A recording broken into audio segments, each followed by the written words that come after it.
people, every day your black skin serves as a reminder.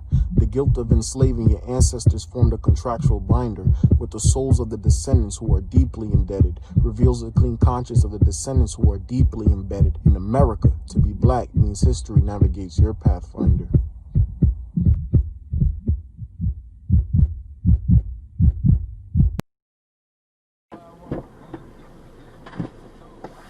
What's good? Colette? Yeah. Yeah. My fault, boss. No, I'm sorry, man.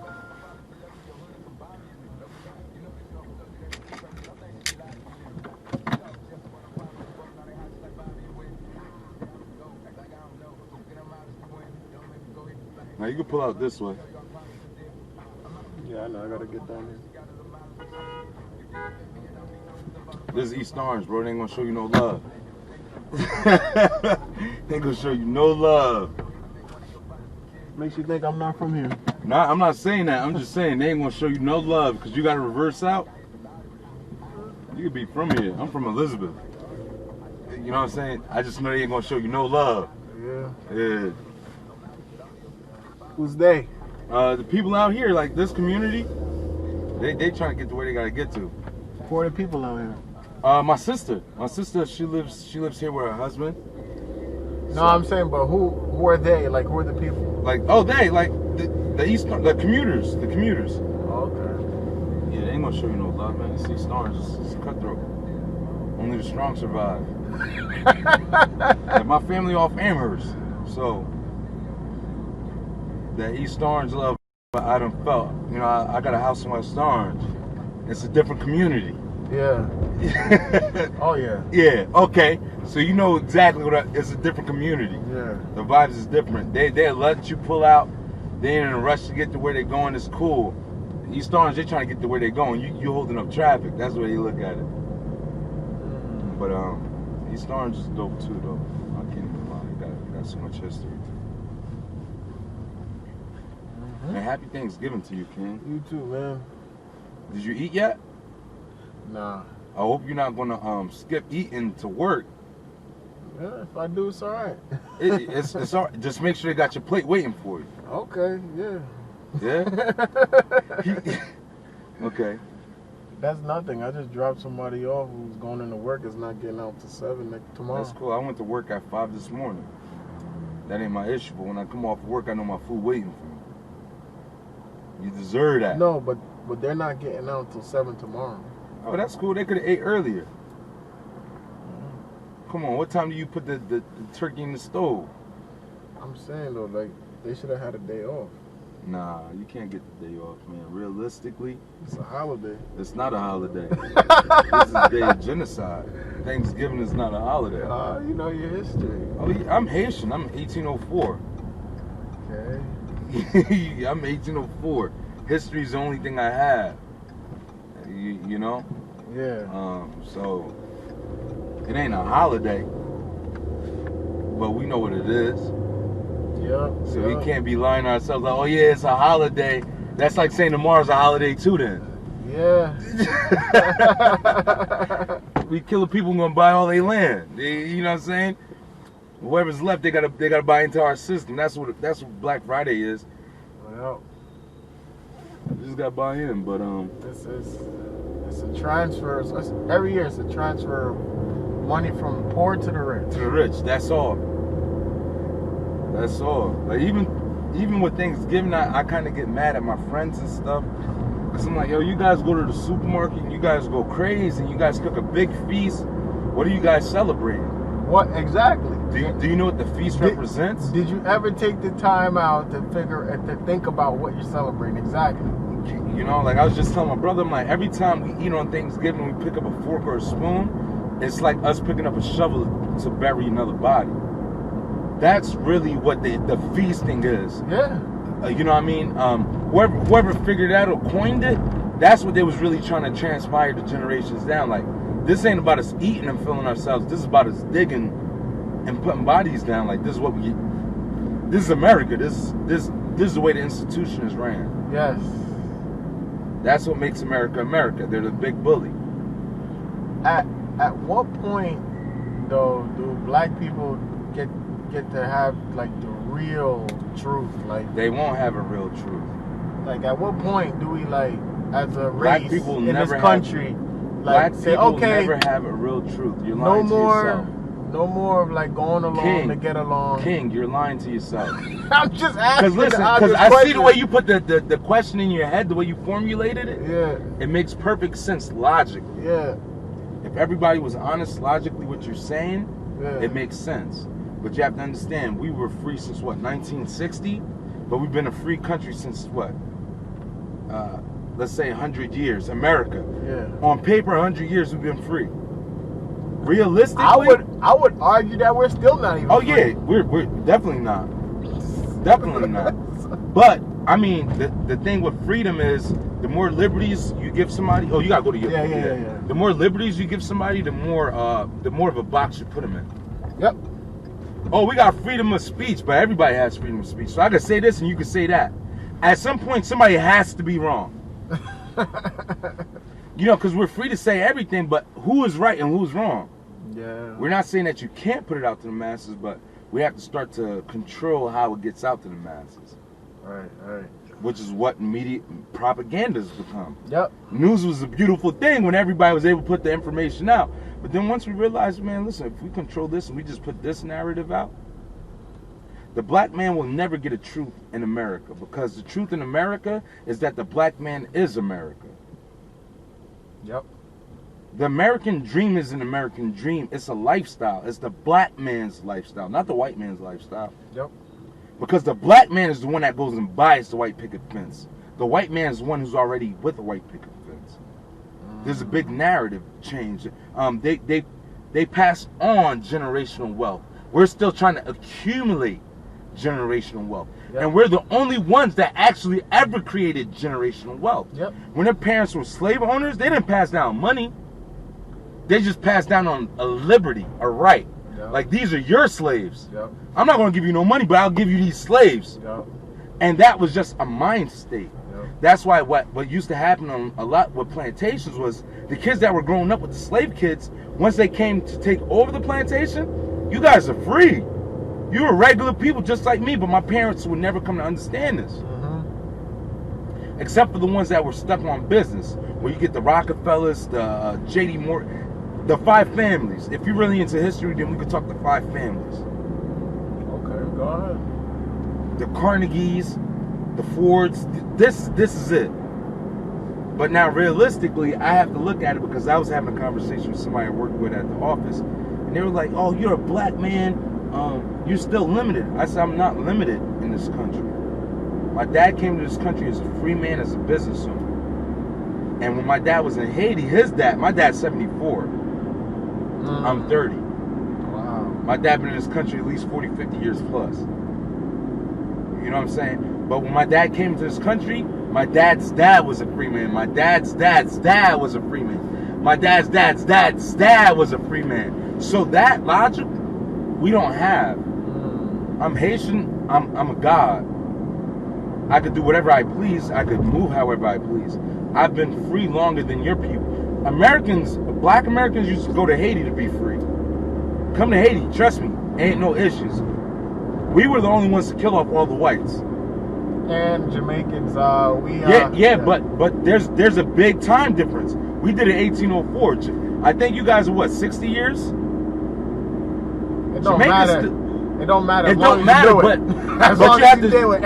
It doesn't matter, but you have to understand, when we talk history, you have to understand the evolution. Because at 1804, for you to tell a black man that he's free, and it's not until 1960, even after all the civil rights and stuff, a black man still has to be told, like, yo, listen, you can drink out this water fountain, not this one. How are you really free? Yeah. You can shop in this diner, but not this. How are you really free? But the concept, what they gave us was like, oh, we're going to let you guys be able to live or survive. You know, what should have happened was when the Portuguese came down to Africa talking about that they're going to gather a bunch of Africans to do free labor, we should have let them commit genocide right then and there. Oh, but you know what the issue was? The issue was when the Portuguese came, and this is the conflict lot of black people will have, is that we had a slave system, but our slave system was not the slave system they took and created. When I say a slave, you had a maid. It was somebody you paid them for their time for the work they was going to put out. Yeah. So if somebody was a slave to you, it was because it was based on a bartering system. Yeah. Because they couldn't pay out for the work they wanted to give, they have to work out the amount that they had to give. So I'm asking you for $200 and whatever, whether agriculture or just a facility for me to create business or just somewhere to live, I have to pay that out. If I can't pay that out with monetary, then I have to pay that out with work. Right. So what can I come do for you on your property, create agriculture, something for you to create a new stream of revenue. Right. So when the Portuguese came, they said, oh, listen, we're going to do free labor, but this is the way they really preach it. It's free labor, the same system. We're going to do this, but this is what the people create. They told us what people were going to create. They said, listen, off the cotton industry, we can make millions. That's what they sold to us. That's why what was happening was people would say, listen, this person is a slave to me for the next 3 months. I'm going to send them with you. When I send them with you, I'm under the hopes that they're going to have good food, a good place to stay, and they can take care of theirs. Once you send them back, their deed to me is done. But I know that we've created a monetary value because money still didn't exist. It was the bartering system. Even today, money doesn't exist. Money is credit and debt. Money is fake. Look at the $789 million surplus. That money is not backed by gold. So realistically, money has no value. It's based on a belief, which is what credit is. Oh, listen, I believe they can pay back $200,000, but I know they can't pay it back in 5 years. So all the assets that they've tried to gain with that money or with that capital, we will now come to take, which is real monetary value that we can either sell back or control as government. Right. Access to credit is everything. Come on. And these are the conversations the black communities aren't really having. I know. It's so sad. And yes, because it's like, man, damn. Imagine you get 10 black families together. Because you know we are the richest culture. We spend the most. We're the ones that keep everything else striving. The thing with the black man is that the black man knows how to make a dollar. That's what the white man wasn't. They didn't know how to control. No matter what, we could hustle. So once we learned how to hustle, they had to start cutting off the doors. Like, yeah, you guys get educated, but listen, you guys aren't supposed to be able to read. How did you get educated? You guys could buy homes, but listen, how did you buy homes? Where did you get this money from? You guys weren't working to get paid. So now let's put them in a system where they can, any progress they make, they're basically detracting themselves. That's why blacks were scared to teach other blacks how to read. Blacks are still scared today of white people. Oh, come on. Easy. Terrified, petrified. I see it. For you not to see, you be lying to yourself.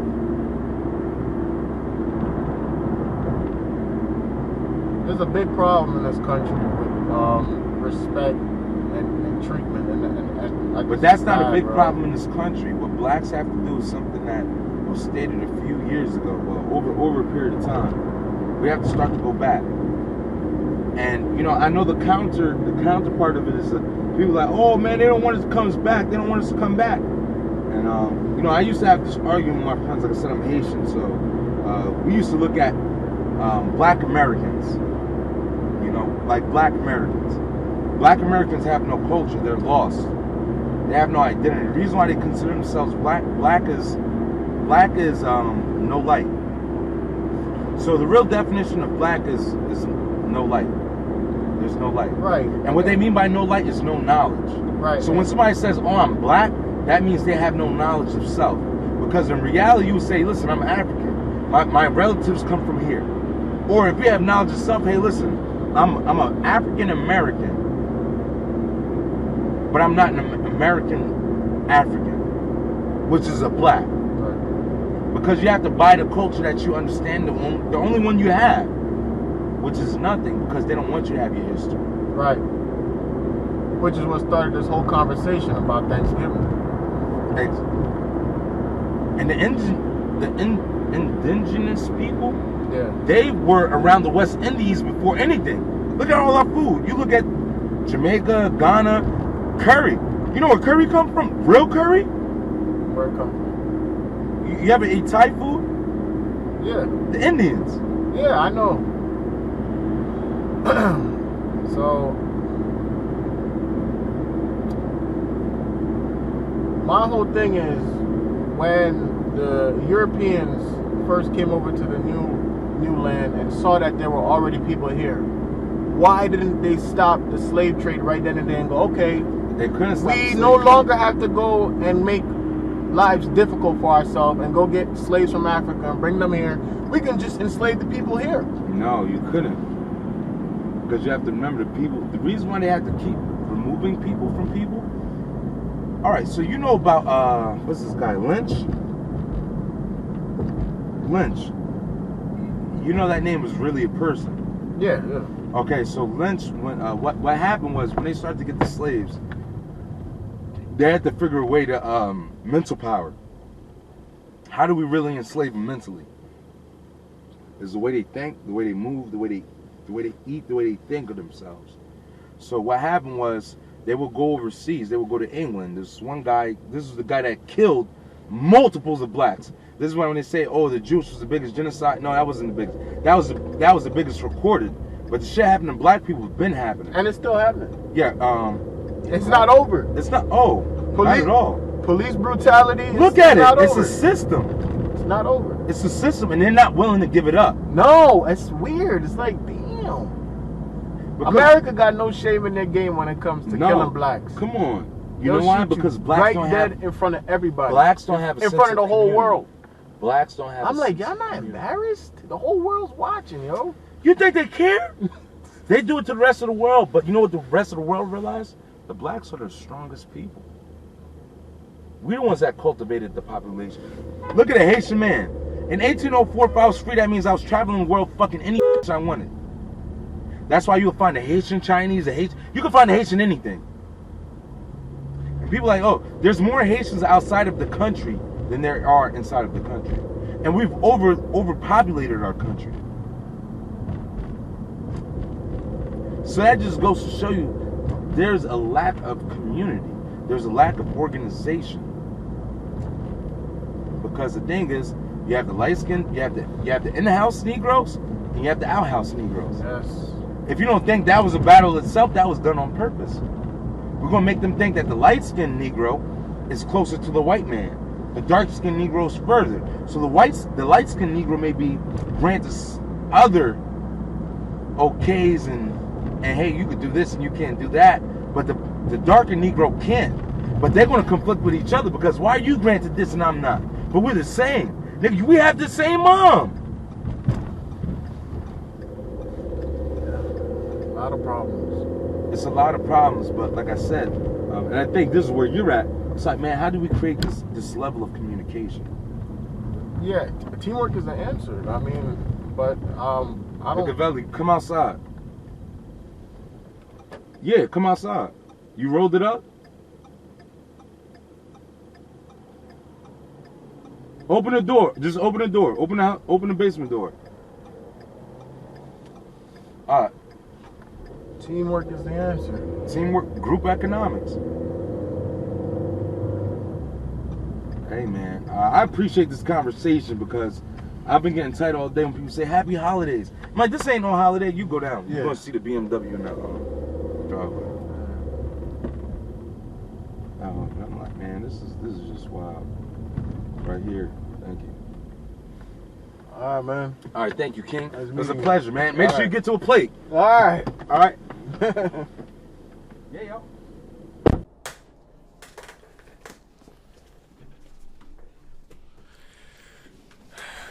All right. Let's jump straight into the recap. To the left is a text box. Let's begin by reading a quote from Marcus Garvey. Marcus Garvey refused to feature adverts for skin lightening and hair straightening products in his newspapers, urging black people to take the kinks out of your mind instead out of your hair. Crabs in a barrel mentality.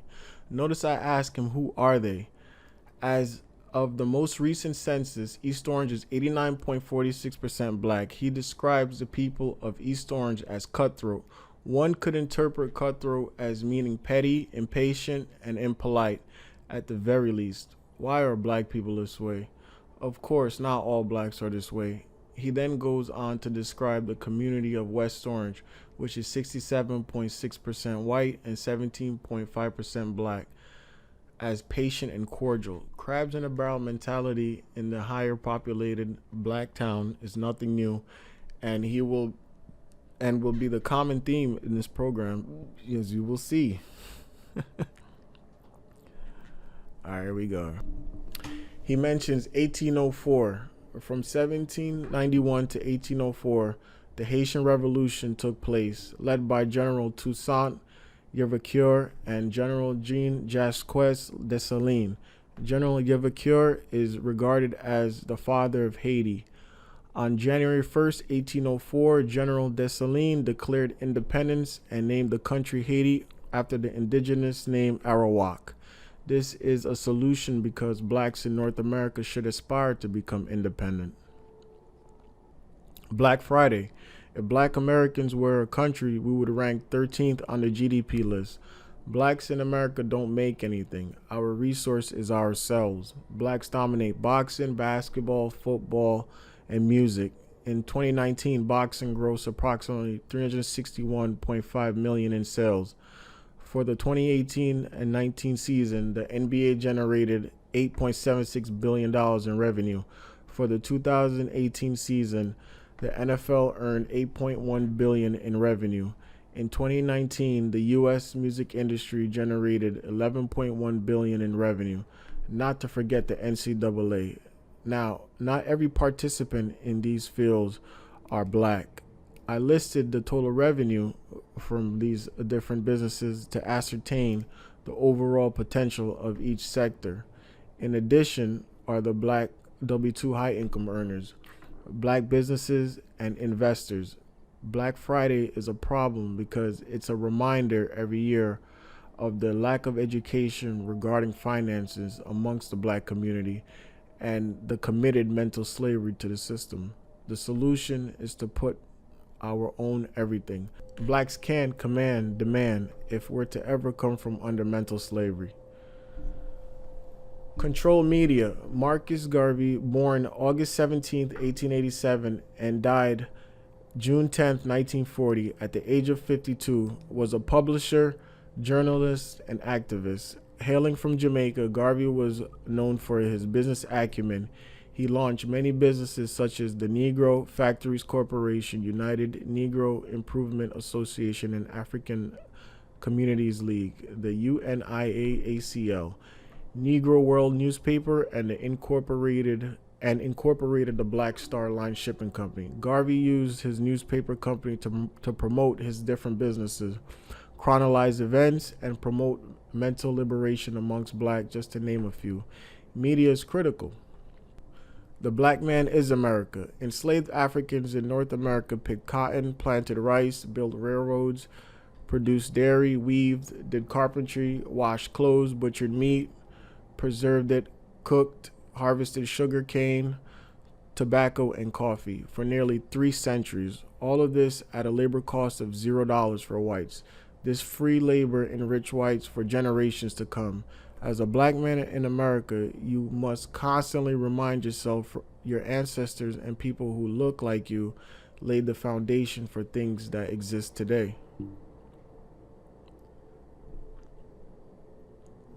Self-esteem. My guest's noticeably high self-esteem left an impression on me. To have self-esteem as a black person in America is the first characteristic needed to escape mental slavery. How you think of yourself dictates how you see other black people. No independence. My guest cites Jim Crow laws when he mentions blacks in America not being allowed to drink from certain water fountains. Following the end of the Civil War in 1865, Jim Crow laws were established. Jim Crow laws mandated the segregation of public schools, public places, public transportation, restaurants, restrooms, and drinking water fountains between whites and blacks. Jim Crow was ultimately outlawed in 1965. No independence from whites is a problem because whites will forever be emboldened to harass blacks. Slave system pre-transatlantic slavery, also known as indentured servitude. This gave Europeans the idea for transatlantic slavery. How we've always thought of ourselves led to our demise in the past and continues to contribute to our downfall today. However, whites from Portugal, Spain, Britain, France, the Netherlands, Denmark, and Norway who participated in the enslavement of blacks are still guilty of unprovoked abduction, murder, torture, extortion, castration, and rape. Not to leave out Europeans from elsewhere that migrated to the U.S. after the fact who committed atrocities against blacks as well. Reparations is past due. Inability to get on code. Self-explanatory. The petrification of whites. Nick Cannon's subsequent apology to her for speaking the truth is evidence of this. Whites in America do a masterful job of controlling the purse behind the scenes. The near 300 years of free labor extortion scheme position themselves to do this. Not only are blacks petrified of whites, in an act of cowardness, have resorted to harm other blacks because it's easier to get away with it. Mass exodus. In theory, leaving the U.S. on a mass scale to form bridges elsewhere is a great idea. However, blacks in this country are deeply mentally enslaved and have a crabs in the barrel mentality. Until this psychology is rectified, blacks coalescing is a dream. History of Africans. When I do a quick Google search of who was the wealthiest person ever, a black man pops up. How in a world where there's Facebook, Apple, Amazon, Microsoft, Google, Carnegie, Rockefeller, and Henry Ford, a black man's image comes up when I type in something like that? Considering our history as slaves here in the U.S., you see, black people, you have to realize you were once kings and queens who call the shots. This is where whites do a masterful job with propaganda and miseducation by keeping you from knowing your real history. If you see yourself as just the descendant of slaves, that's where the mental enslavement begins. You have to ask yourself, what else I don't know and or wasn't taught in school? Mind state is everything. American Indians never thought of themselves as slaves. Although American Indians were enslaved, the amount is unknown and the period enslaved was brief, from 1670 to 1730. Teamwork is the answer.